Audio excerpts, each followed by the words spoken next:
Assalamualaikum warahmatullahi wabarakatuh.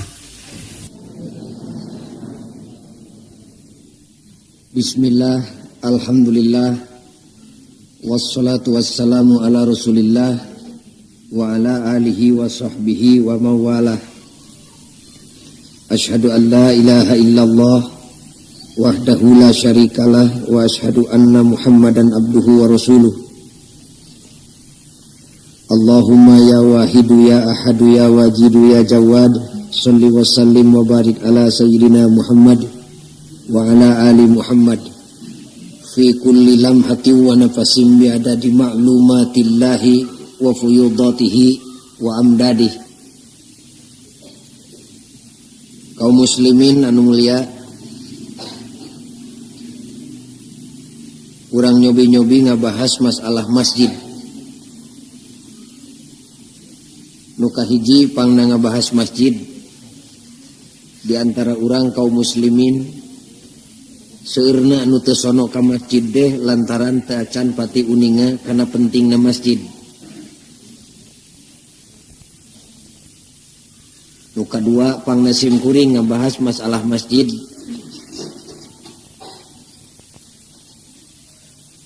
sakedap deui bade mayunan peristiwa nu lumrah di Indonesia di Peling nyaeta Isra'na Rasulullah sallallahu alaihi wasallam.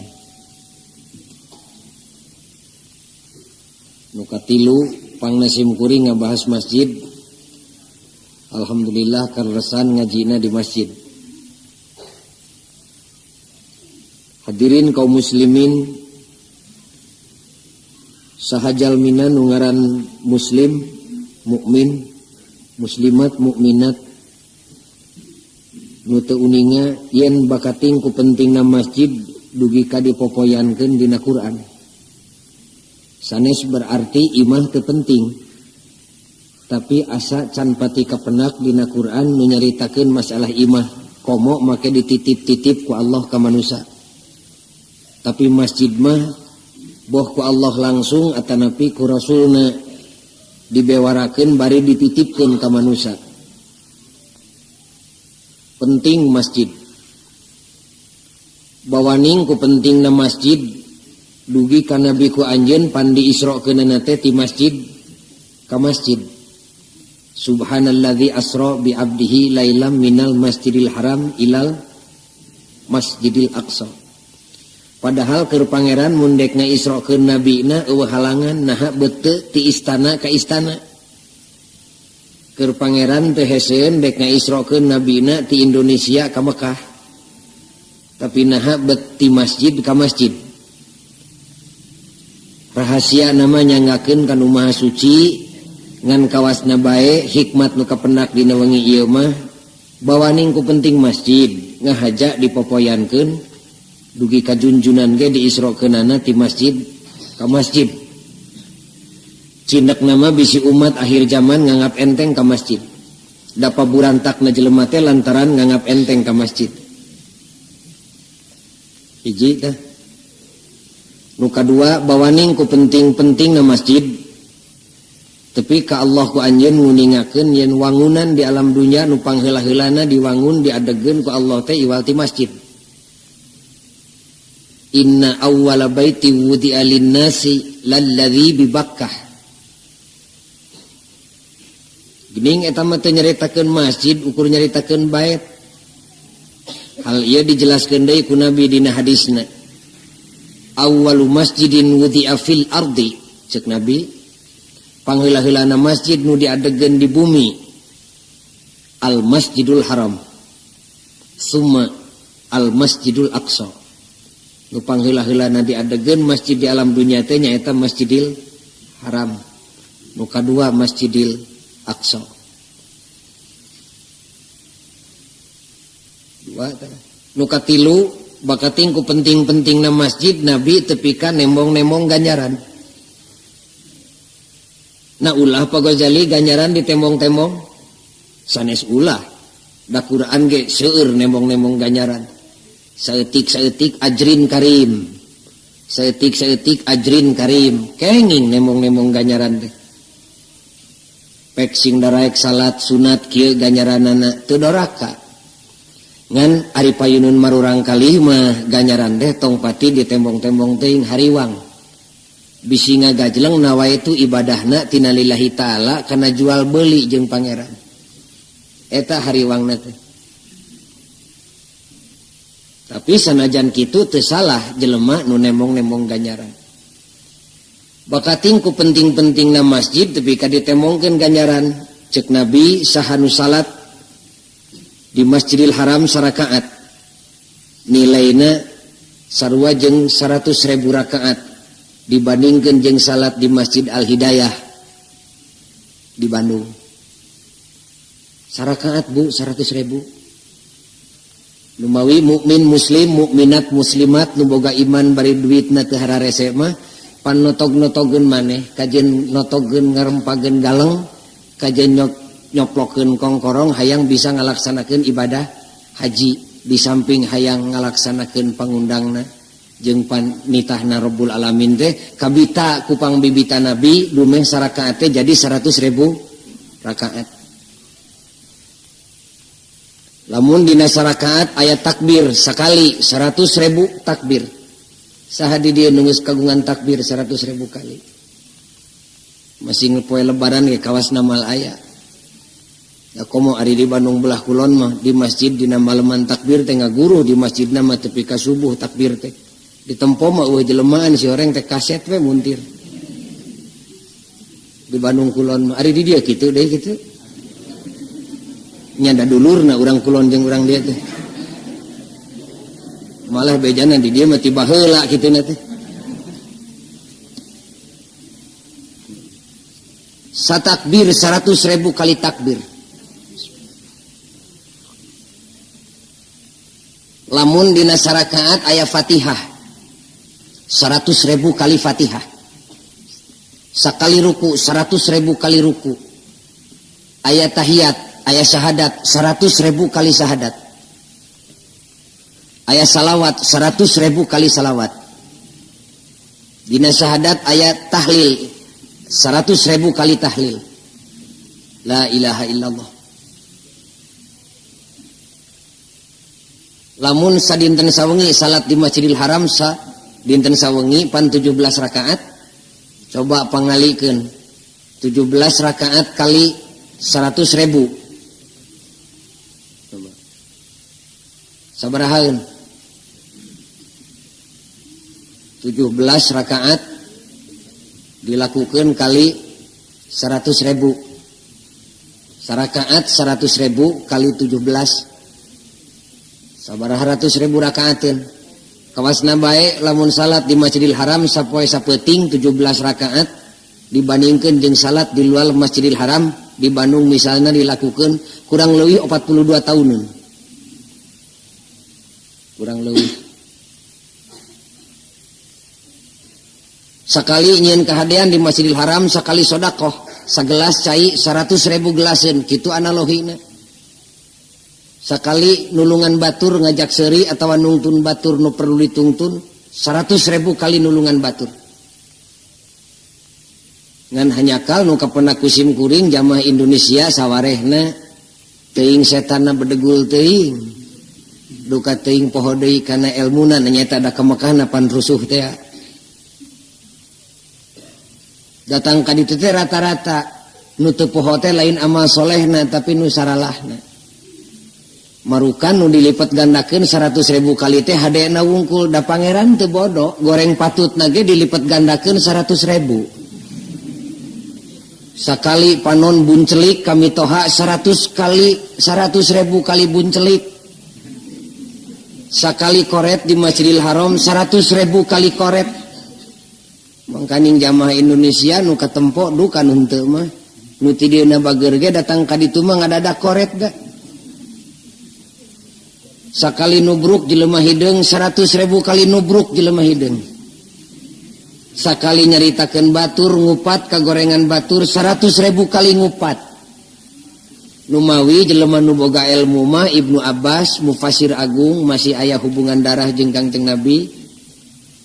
nu ngarang tafsir Ibnu Abbas teh waktu nyelesaikan karya besarna ngarang tafsir teu keresaeun di tanah haram tapi langsung anjeunna mah pindah ka Taif datang ke Masjidil Haram mah bejana saminggu sakali we poe Jumaah hiji rek umroh kadua rek Jumaah ditanya ku muridna naha ari gamparan siga nu teu sono ka Ka'bah Baitullah teh bete cicing di dieu padahal mun di dieu ngarang teh Ibnu Abbas ngajawab nu matak kami datang saminggu sakali ge bakating ku sono ka Ka'bah Allah nah atuh mani likum-likum gajleng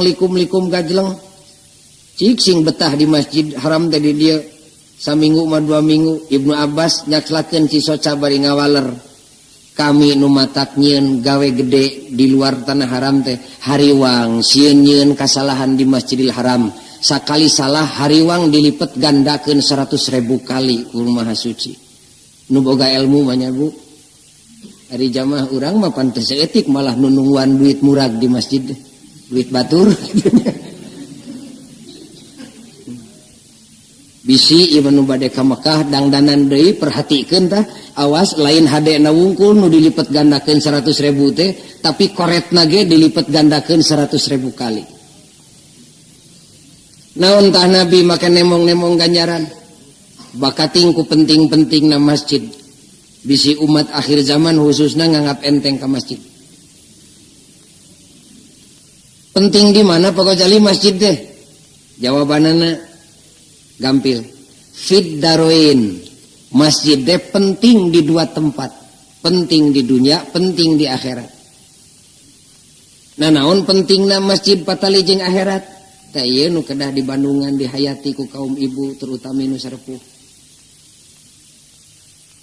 ibu dina poe kiamah mah ceuk Kangjeng Nabi jelema teh balik deui kana asalna kabeh ge ditaranjang bulat Bu jelema alet-aletan ngoronang lempangna kuletah yasdurun nasu astatan liru a'malahum jelema berbondong-bondong lempang rek ngudag karidoan Allah bari hese di alana da hirupna di dunya teu piridoeun Allah alet-aletan jelema malah ku Nabi digambarkeun kesang jelema teh nisful uzun pertengahan ceuli panggambarkeun ku sepuh nu iman siga kumaha lempang dina kesang semet ceuli cacak ngecrik di Citarum nu caina semet cangkeng ge lempang 100 meter asa pegat cangkeng ieu lempang malah lempangna lain lempang nu wajar seperti di alam dunia malah sahabat kungsi nanya ka Nabi siga kumaha jelema lempang kuletahna entong kaget Allah bisaeun nyieun suku kuletah jelema keur lempangna jelema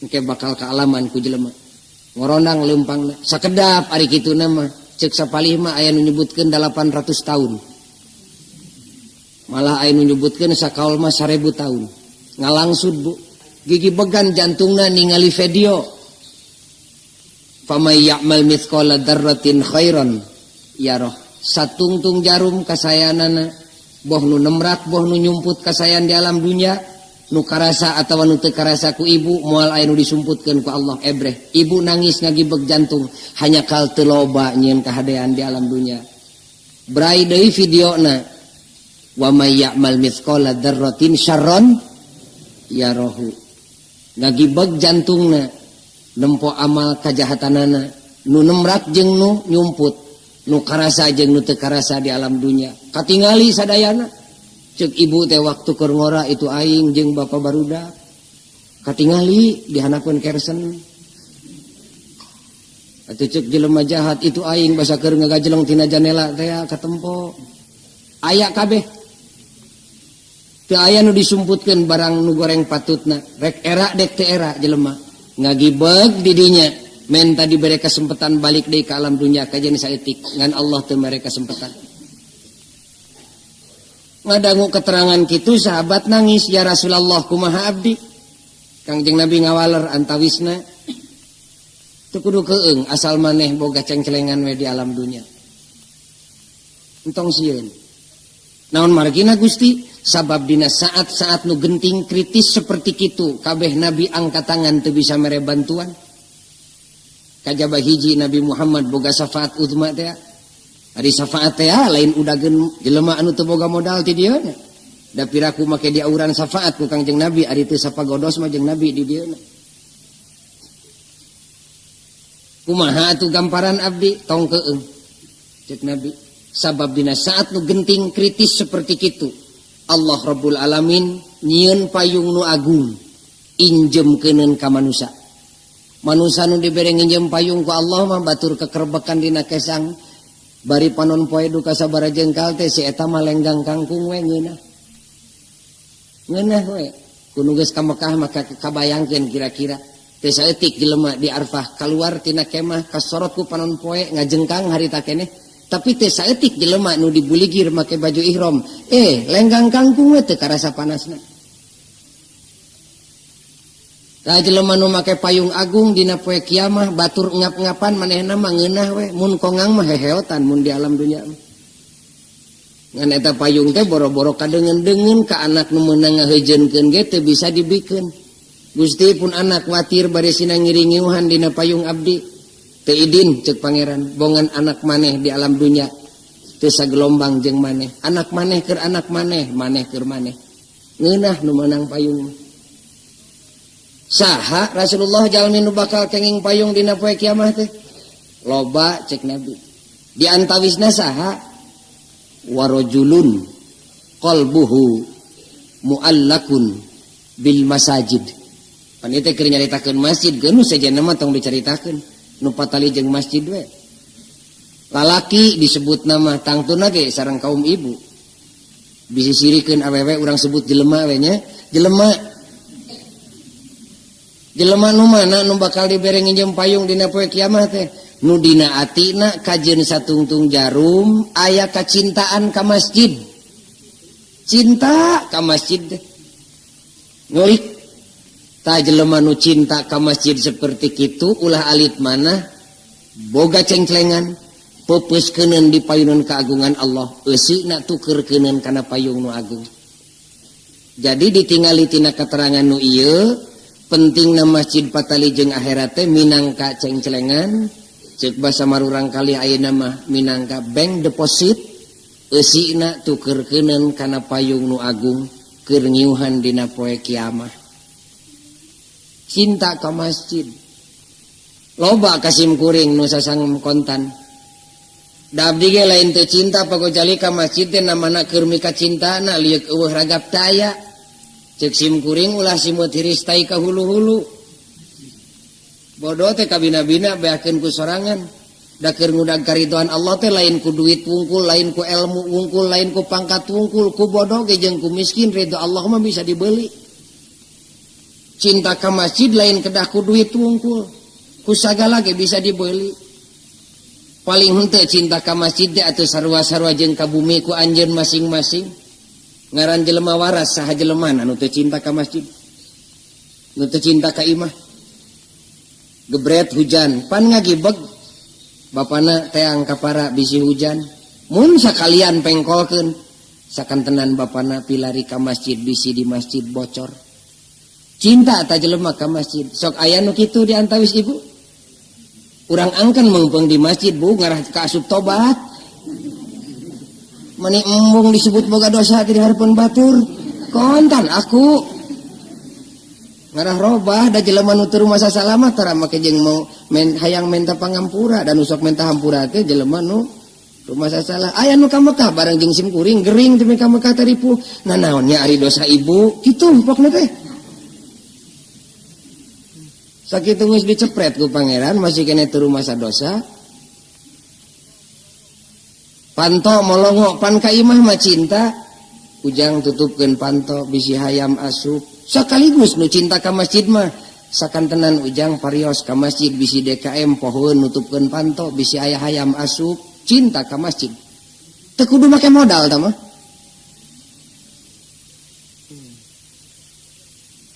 Budak heureuy di bumi pan sok dicare ku indungna ujang ulah heureuy di imah bisi kana kaca sia eta teh meunang nganyuk can punah sok aya jelema nu inget ka masjid sieun aya budak heureuy teu aya gambar-gambarna acan jelema nu cinta ka masjid mah sagala perkara nu tumiba pikeun dirina teh dikaitkeun jeung pikeun kepentingan umum Tempo nyai di masjid bisi aya jelema barudak nu heureuy carek ku maneh.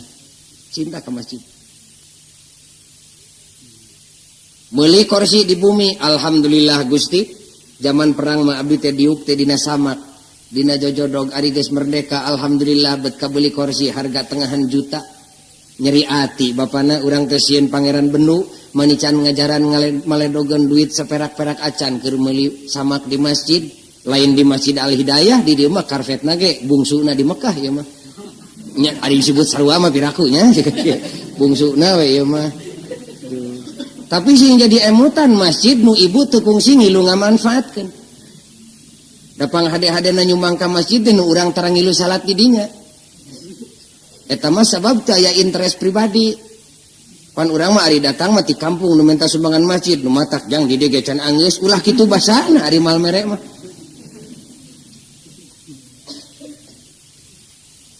Eta jelema cinta ka masjid. Lumayan tajong-tajongeun dina poe kiamat. Di Tasikmalaya tong disebut jelemana jeung tempatna mah goreng patut bisi pajar disebut sponsor. Sim kuring nyaritakeun masalah masjid. Seperti kieu da ngacung ti tukang aya istri. Beunghar istri beunghar ngan pedah geus nini-nini unggul. Ngacung ajengan mi teh hayang kaasup jelema nu mika cinta masjid pokna. Ieu mi gaduh rezeki panghalal-halalna baheula mah keur ngora mi teh beunghar ngan ayeuna mah da geus beak dibagikeun ka anak jeung ku incu. Tapi aya keneh ceng-celengan mi anak geus dewasa kabeh. Ieu kongkorong panganteurkeun kana karituan Allah keur ngaitkeun mi hayang kacatet jadi jelema nu mika cinta masjid. Didudut ibu kongkorong sanes demonstratif eta mah spontan we dina ngaji jebrud sok alit kongkorongna mah 1/2 kilo pan 5 jutaan meureun tapi eta nini-nini teh da pinter ngaji pinter tapi ajengan ieu kongkorong nu mi teh hayang dikhusus keur nyieun pangimaman wungkul da di pasantren gede mas pondokna ge tepi ka H A B C D E F G H letik pondokna mangan 2 tingkat. Da ngajina ge nu ngaji jamaah mingguanana ge sakedik pasar seperti pasar baru mobil teh. Di Tasik caket Ciamis ka ditu. 7.000 nu ngaji. Ajenganna ahli tauhid. Ahli ilmu tauhid. Khusus ieu mah ajengan keur pangimaman. Naon cing Bu? Nyebut keur pangimaman. Manehna boga pikir da rata-rata masjid teh di mana-mana di tengahna jeung di tukang nama tarapati dipake salat. Sok pinuh teh poe Jumaah ari pangimaman mah pan piraku kosong da ajengan mah komandan salat cek manehanana aing mah hayang nyieun tempat teh anu salilana ulah pegat dipake ibadah atuh jeleg ge dijieun pangimaman 6 jutaan pangimaman keur dijieun renghit we ceurik nini-nini deui ngan pedah nini-nini miskin tapi teu eleh pinter nyi haji mah abongnya boga rezeki tepi ka jutaan nyumbang ke masjid teh ari emi naon atuh da puguh lieu ragap taya ngadeuketan we kabas nu keur nemok pangimaman teh ujang atuh ujang sugan meuli-meuli bunga hate emi mah ta ieu rokok sabatang mere gudang garam sabatang pan lumayan bas teh ambak ditanya ku nini-nini da geus diganjal ku rokok sabatang pok we ngomong ujang geuning ari zaman kiwari teh teh manyebara rodas kieu jeung galede kumacek bas sanes teh atuh ngaranna ge nini nu kieu mah taraso di mana ujang nu kieu teh meserna di Tasik ge pabalatak nini sabaraha perak ujang ari nu kieu ih awis ieu mah 1.500 leos we nini teh ini teh ka Tasik meuli we hiji 1.500 perak bungkus ku koran ganong dina tonggong isuk leos deui nyampeurkeun deui kabas sok dibere deui duit dibere deui rokok basna ieu ujang rokok sabungkus ayeuna mah terus tatanya ujang atuh nini mah cik hayang ngajaran keluar kesang neplok-neplokeun temok sugan aya saksi di akhirat mangga nini tapi nini teh hayang dina pargi salat ajengan ari ajengan sok di belah mana salatna teh pinterna teh nya eta ajengan mah atuh di belah kenca deket temok nini ari sampeanana di mana di dinya ari cucungikna pelebah mana tapi ka ditanya irungna ukur ku bahasa tadi dia tan ini mah hayang di dewen rapkeun teh hiji mah teu amak basna ge da geus kabeuli atina ku rokok mah ngaatun ini keplok ku bas teh sok ku ujang atuh pangukurkeun geus diukur cokot teh tina tonggong blek persis dina pelebah pangabung ajengan 1.500 perak ti manehanana batur mah 6 jutaan teh keur di luarna manehna mah endog beberemna da make ilmu da lain gede jeung leutikna nu jadi masalah penilaian mah ngaitna ati motivasi nu paling utamana bari ngarti pantesnya Siti Fatimah kungsi ditanya ku Kangjeng Nabi kungsi ditanya ku Siti Fatimah hapunten ya Rasulullah ari jelema bisa asup ka sawarga teh kunaonana kumaha ceuk Nabi ku akalna Fatimah akal teh ilmu ceuk Siti Fatimah sanes ku amal nu soleh Gusti kumaha ceuk Nabi nandek boga amal soleh ti mana ari jelema teu gableg akal Fatimah kartos teu entong dibejakeun ari ka barudak nu diajar mah ibunya ibadah nu teu make ilmu mah saraja ngadegen imah di tengah laut tong dibeja-beja ka barudak bisa beuki embungeun ngan imah sing ati-ati teh sepuh we itu namanya cinta ka masjid patalina masjid jeung akhirat kapendak si horeng taya kajaba di antawisna mah minang kacengcelengan peupeuskeun dina poe kiamah eusina tukeurkeuneun kana payung nu agung terus kauninga pentingna jeung akhirat mah lir ibarat cengcelengan masjid ari patalina jeung alam dunya naon pentingna masjid tapali dia nu seueur teu uninga teh ari jeung akhirat mah kan tenan da geus dibekelan baheula ti kampung keneh ge keterangan ti kiai tapi dina ngenerangkeun patali jeung alam dunya mah nyuhunkeun waspada saeuwikeun manah nu soleh ulah goreng sangka patali na masjid jeung alam dunya sehingga kaasup penting na masjid di dunia teh ibu urang lalajo kana keterangan Sayyidina Abu Bakar Siddiq teh kungsi khutbah panjang khutbahna mangan urang teuk tungtung we kusim kuring ya ceuk Sayyidina Abu Bakar teh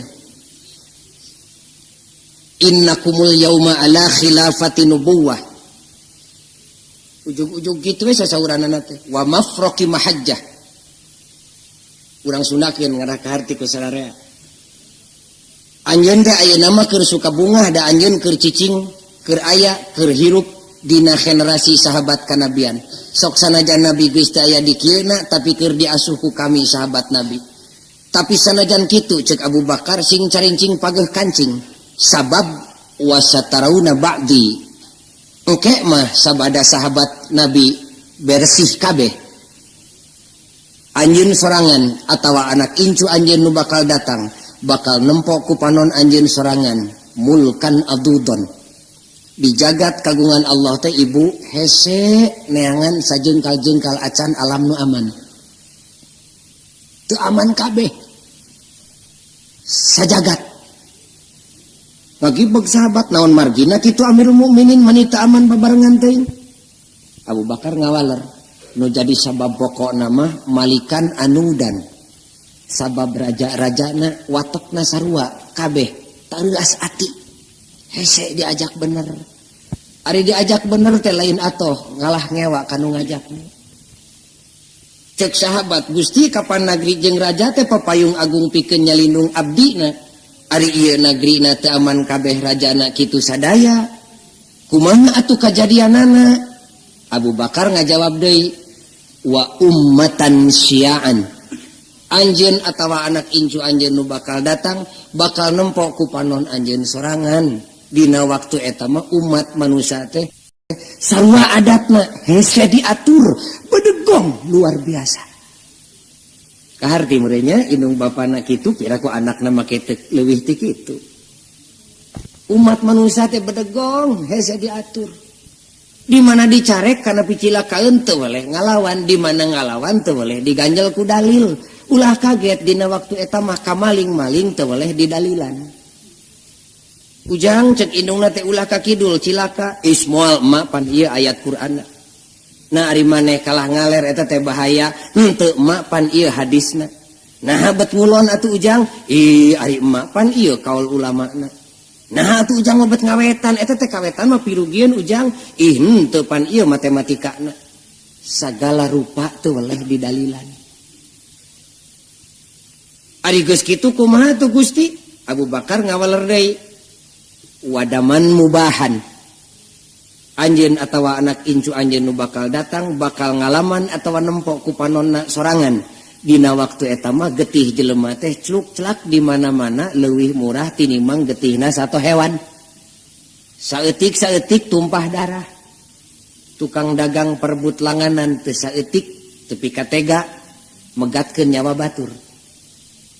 Budak ngora perebut pipa majikaneun teu asa-asa bujal batur disangsangan peso belati. Jelema nu baroga ilmu perebut wibawa jeung pangaruh tepi katega silih fitnah silih jongklokeun.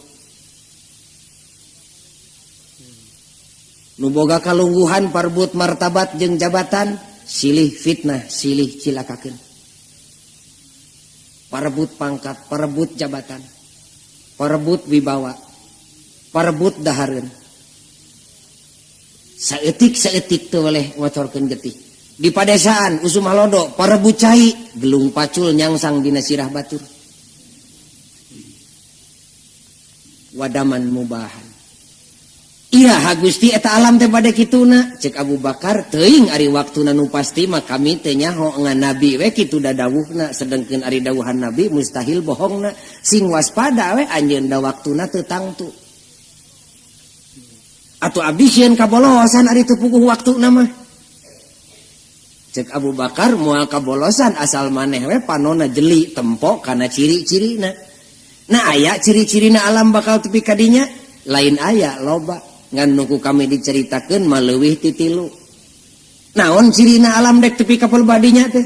Abu Bakar ngawaler awas ye citenan cirina. Fa in kanat lil batili nazwatun eta ciri nu kahiji. Tempoan ku aranjeun kabeh. Lamun dina sakali waktu anjeun nempo barang bener leungit, barang batal bijil, eta alam geus tepi kadinya. Nah Gusti make barang bener leungit na eueuh bener dina waktu eta aya bener nama ngante katempo lantaran katuruban ku barang salah heug nu salahna lain hiji lain 2 tapi sajagat saralah kabeh tepi kasalah teh dianggap bener malah loba jelema nu ti mimiti lahir tepikeun ka hirupna pikun panonna can ngarasa nempo bener sabab salieuk beh pinuh ku kasalahan tungtung nama salah teh dianggap bener malah mun aya jelema nu bener teh dianggap salah sabab teu lumrah. Siga ayeuna nya kaosna di pelebadinya mah. Ah moga-moga masih geus kaliwat teh moga-moga masih kuring mah hariwang. Geus kaliwat we. Eta cirina. Gustina geus eueuh pisan jelema bener dina waktu eta? Aya. Eta ceuk sahabatna jelema bener teu meakeun tanaga melaan bener, tah ieu jadi ciri nu kadua. Ciri nu kadua mah tempoan ku aranjeun kabeh. Wali ahlil haqqi haulatun ya'fu lahal athar. Tempo ku aranjeun kabeh lamun jelema nu nyarakel bener geus meakeun tanaga harta jeung tahta melaan bener dugu lupet nyawa. Patani melaan bener ku produksi tanina, tukang dagang melaan bener ku hasil dagangna, ulama jeung sarjana melaan bener ku ilmuna, prajurit melaan bener ku senjatana, pamuda melaan bener ku heroismena, awewe melaan bener seniman melaan bener ku kasenianana, tugulupet nyawa melaan bener tapi ya'fu lahal asar eueuh tapakna. Duh siga ayeuna pisan di tempat dinya maras kadim kuring we ya mah. Tablek berang peuting dogdag sanes ukur di Jawa Barat sim kuring teh tablek teh abeng-abengan meuntas laut segala rupa. Ngulon ngetan beak berang beak peuting di urang mapan ngaji teh geus ngabudaya sanes alhamdulillah di satu segi mah Rajab ngaji Rajaban teh Rawah ngaji nisfu Sa'ban bulan puasa ngaji nuzulul Quran Sawal ngaji halal bihalal loba da istilahna di Indonesia mah Hafid ngaji syukuran nu dek ka Mekah rayagu ngaji nyunatan atau ngawinkeun anak Muharram ngaji tahun baru Islam Mulud ngaji nyambut lahir Kangjeng Nabi 17 Agustus ngaji syukuran kemerdekaan hari pahlawan ngaji hari Kartini ngaji di kantor ngaji di buruan batur ngaji di masjid ngaji di sunatan ngaji di nu kawin ngaji ngan can aya ngaji teh di nu nyerahkeun we can aya terus-terusan ngaji melaan bener tapi ya'ful hal asar. Duka atuh mama. Balik tina pengajian teh ilmu teu pati ka bawah, akhlak anger nu bareto keneh goreng patutna teh.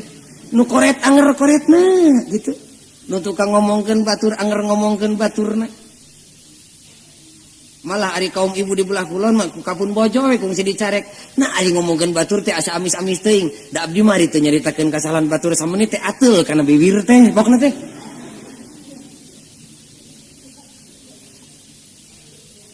Oh ari di dieu mah guruna. Guru di dieu.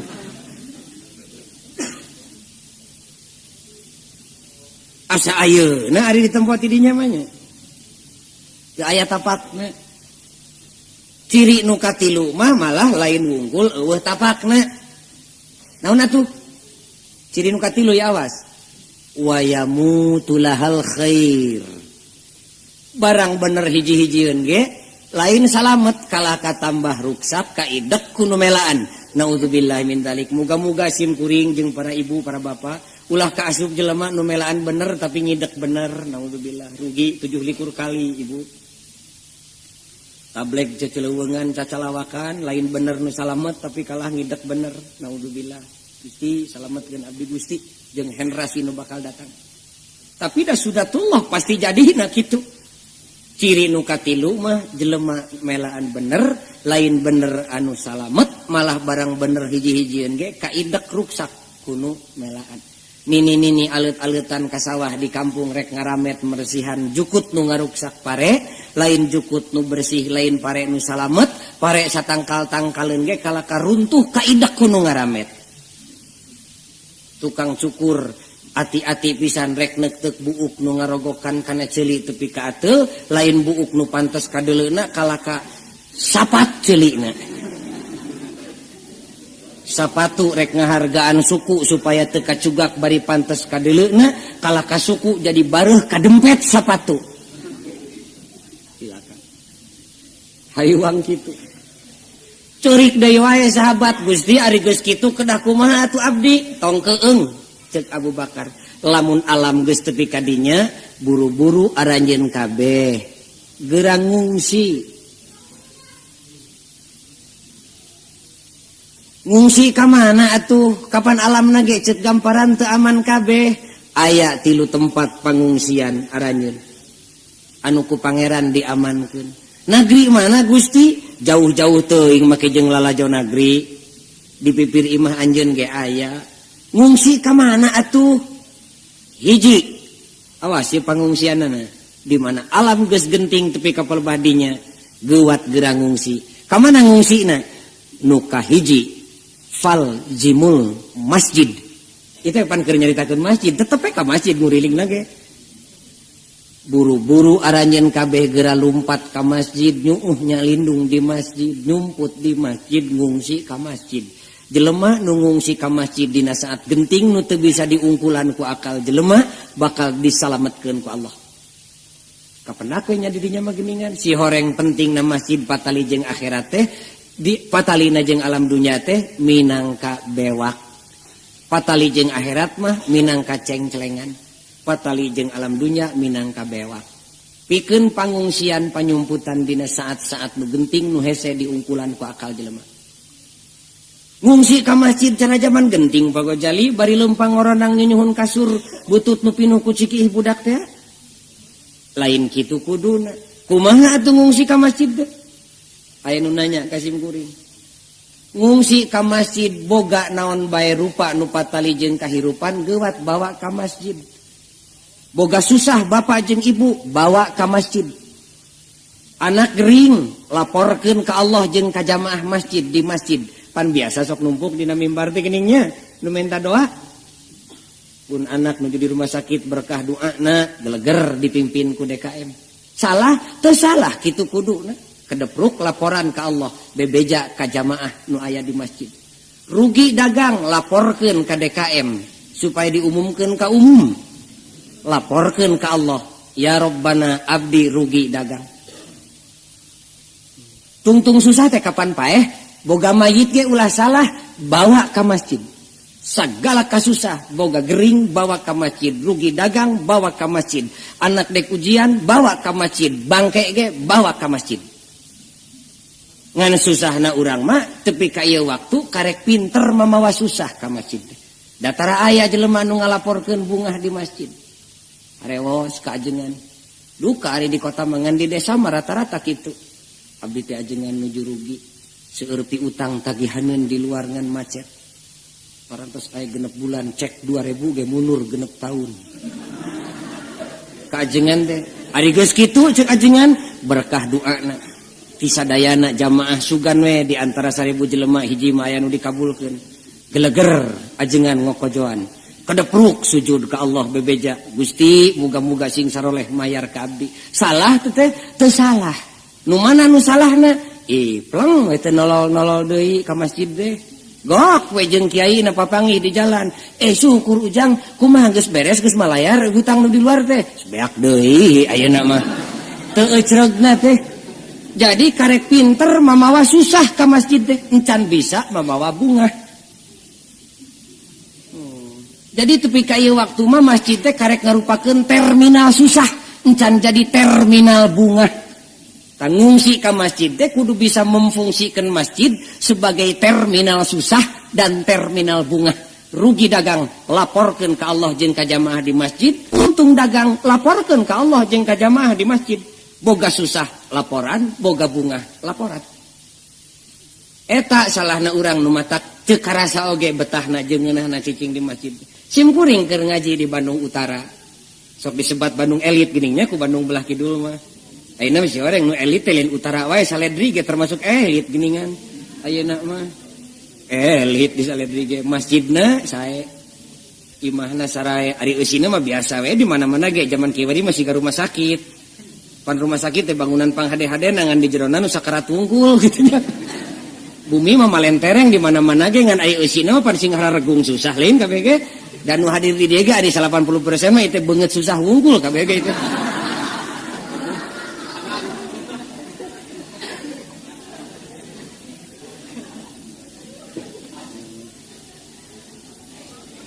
Bawa ke masjid. Jadi masjid teh kudu jadi terminal susah jeung terminal bunga, 2 terminal. Simkuring keur ngaji di kaler di dago. Da teu kaur pok ngaji teh. Cai duka sabaraha truk meureun botol teh. Gorowok ngaji lol dengan ngaharewos. Naon Bu? Berkah doana. Aya naon pun anak bade ujian. Moga-moga sing lulus. Geleger doa dibantuan ku sararea. Salah teu salah kitu kuduna. Bari usaha nunyaan bari dibantuan ku doa. Ngomong deui simkuring jung deui nangtung saurang ajengan berkah doana. Aya naon Ibu? Numawi Ibu teh seueur sametan di luar. Moga-moga we sing enggal pajeng tanahna dek dijual. Geleger dibantuan doa. Salah teu salah kitu kuduna. Nu salah mangan di mana geus payu nu dek dijualna geus untung tara bebeja.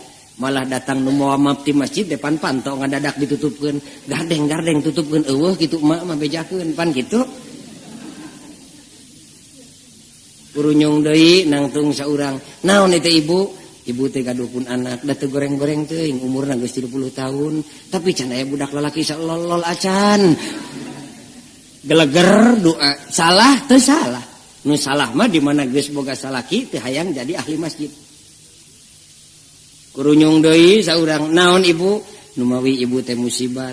Naon? Gaduh hutang. Ka mana? Ka bank. Ari geus kitu parantos jangki waktu teh jalirna 2 sasi. Naon nu jadi sabab?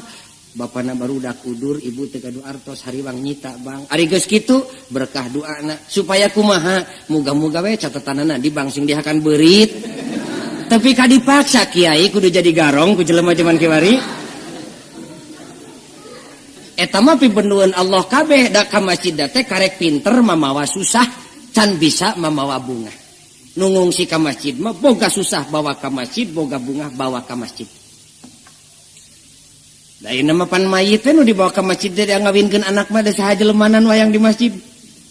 Punten ari di dieu mah duka kawasna mah hampir rata-rata kitu nya da di mana-mana. Sami lah urang terus terang we urang tobat.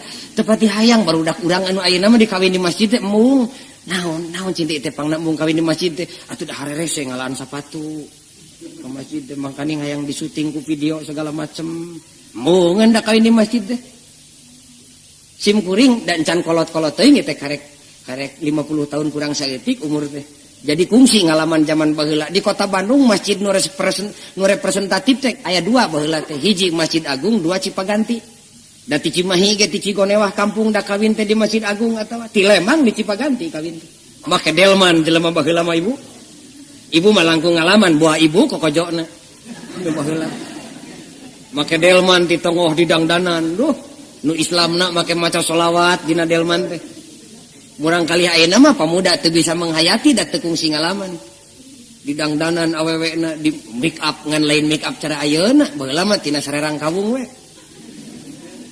minyakna ku jalan tah teh malah ari kakesangan teh pan tepi kang ucur geuning ka dieu luntur make upna lipstik teh baheula geus aya ngan lain nu mahal cara ayeuna baheula mah ku galinggem we tumpak kana delman lalakina di dasian anu taratuman teh sendal tepi hampir bareuh sukuna make slop terus make kacamata pargi baca pan nolong pangantenna teu bisa lempang nu kawina ngantai di Masjid Agung teh ti subuh teh tepikeun ka jam 2 ngawinkeun teh malah panganten nu lapar mah teh di restoran teh nya teh dahar heula nangtung nginum sirup jeung cendol baheula apa itu maksudnya upaya ulama zaman baheula supaya pertama katingali syiar agama Islam katempo ieu Islam mah dek ngahalalkeun pergaulan wanita dan pria nu kadua dek naon ngawawuhkeun panganten supaya deket jeung masjid sugan we nganggap suci ka masjid nah ari geus masjid pabalatak tapi kana golodog da ampir rata-rata arembung kawin di masjid di belah kulon mah cara di dieu we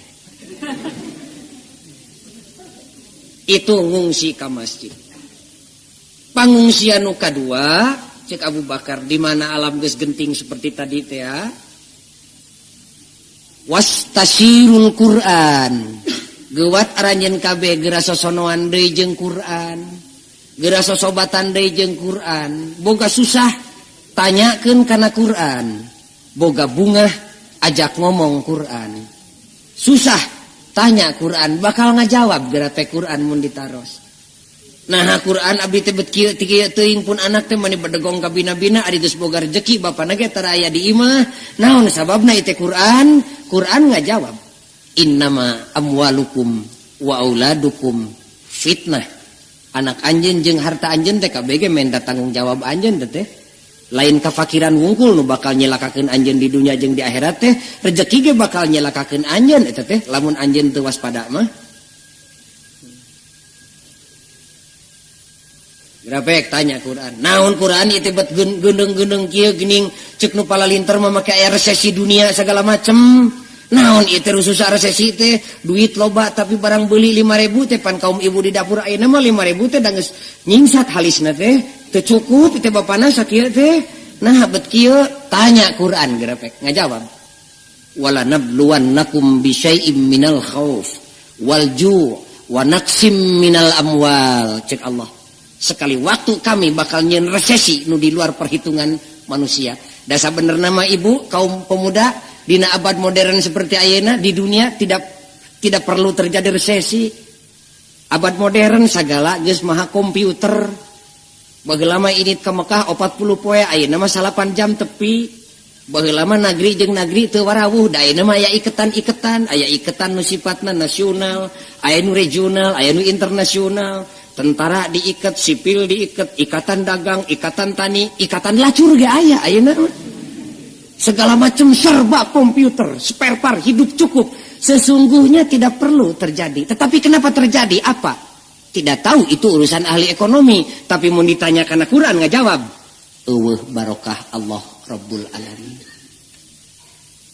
Nggak jawab.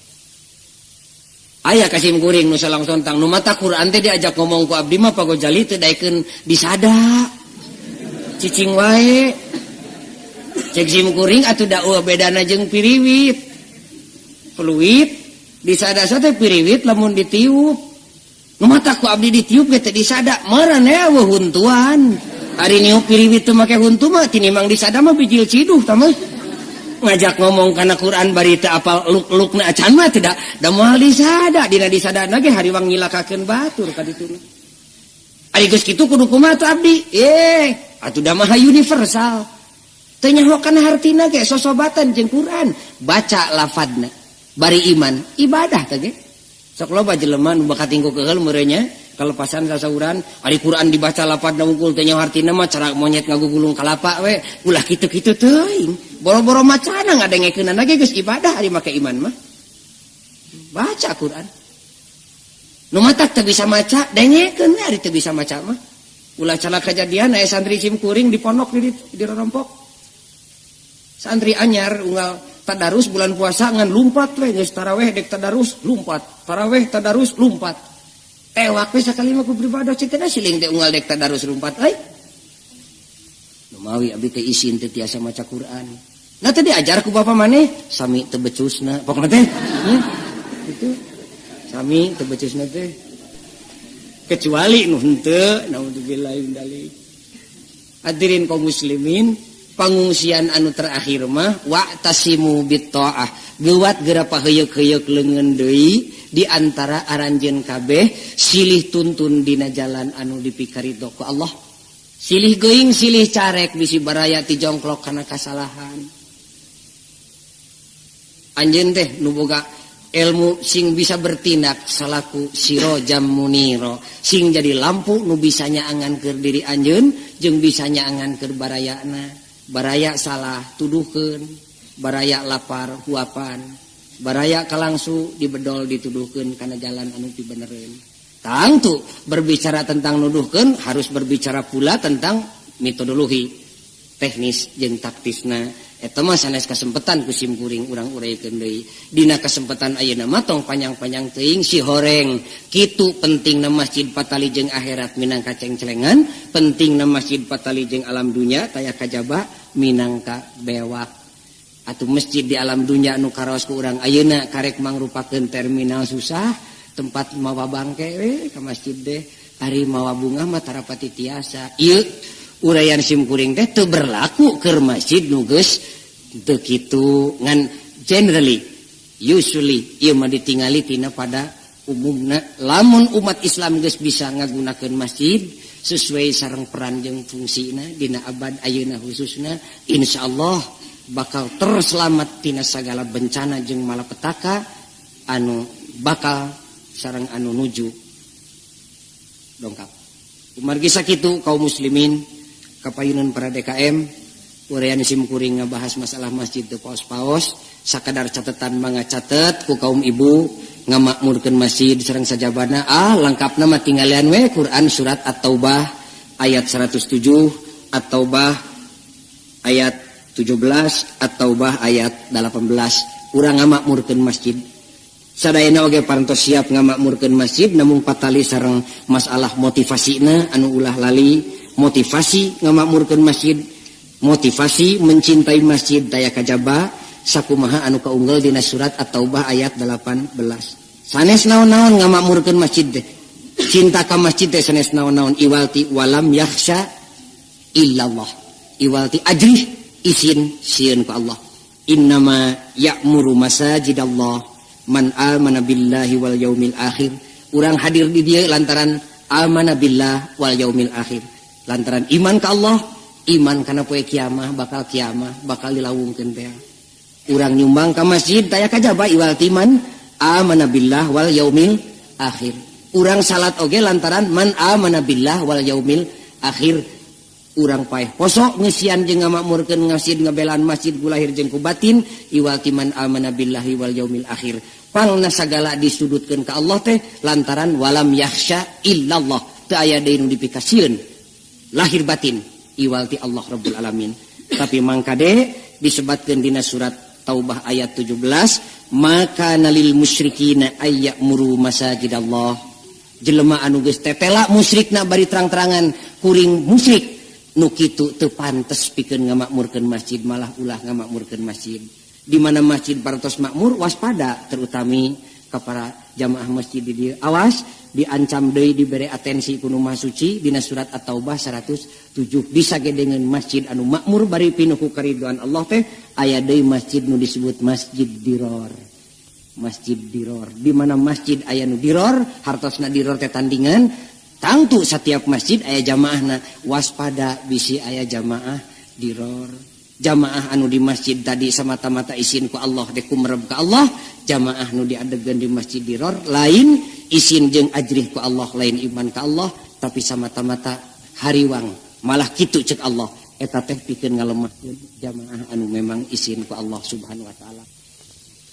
Kaum muslimin anu mulia, uraian simkuring anu resmina urang cekapkeun sakitu. Nu benerna eta teh tina agama, nu kaliruna mah tina kakaliruan simkuring sorangan. Urang ngajerit ngadua ka Allah Rabbul Alamin, urang sareng we ngadoana. Dan upang alus-alusna doa teh doa nu sararea. Urang ngadua ti Kangjeng Nabi aya ngagelenggeng pisan para gitawaf. Bismillahirrahmanirrahim mangga.